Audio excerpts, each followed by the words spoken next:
જાફરાબાદ પંથકમાં ભારે વરસાદથી ખેડૂતોને પારાવાર નુકસાન. જાફરાબાદના ગ્રામ્ય પંથકમાં સતત વરસાદ પછી ખેડૂતોના ઊભા પાકને ભારે નુકસાન થયું.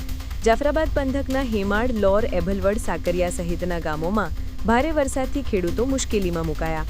જાફરાબાદના હેમાડ, લોર, એભલવડ સહિતના ગામોમાં ખેડૂતે કપાસ અને મગફળીનું વાવેતર કર્યું છે. છેલ્લા થોડા દિવસોથી વિસ્તારમાં અવિરત વરસાદ વરસી રહ્યો છે.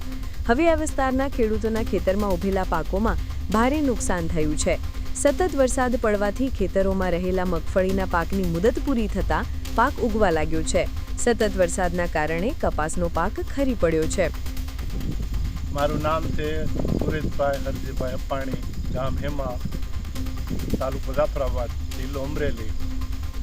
હવે અમે મગફળી ખેતી અને આજ 8 દિવસ થઈ ગયા છે અને એની માટે સતત વરસાદ પડે છે અને માંડવી બધી તૂટી ગઈ છે. માલનો સારો રહ્યો નથી અને કોઈ બીજી વ્યવસ્થા છે નહીં. રોજ મજૂરી ચૂકવીએ છીએ છતાંય અમારું કાંઈ વળતર મળે એમ નથી અને અમારે દિવાળી પછી છોકરાઓનું બીજા સત્રની ફી ભરવી છે. અમારી પાસે કોઈ જાતની આયોજન છે નહીં અને 6-7 છંટકાવ માંડવીમાં કર્યા છે. પૈસા હતા બધા ફળવાઈ ગયા છે.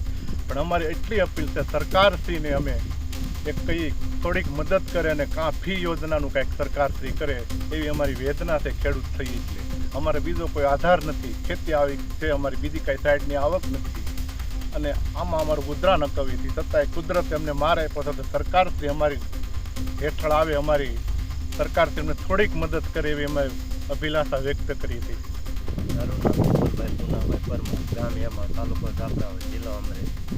જોકે અત્યારે આપણે કપાસમાં બહુ જ નિષ્ફળ પાક થઈ રહ્યો અને કપાસમાં અત્યારે કપાસિયા ઉગવા માંડ્યા અને માંડવી, ડુંગળી એમ બધામાં પાકોમાં નુકસાન પૂરેપૂરું.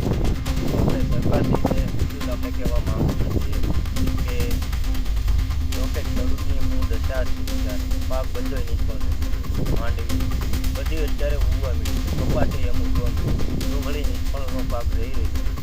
એટલે આપણે સરકારશ્રીને આપણે એવું કહેવા માંગીએ છીએ કે આપણે અહીંયા ખેડૂતની શું દશા છે, શું અત્યારે હાલત છે, આપણે જોવે તો એને ખ્યાલ આવે, નકર ખ્યાલ ન આવે.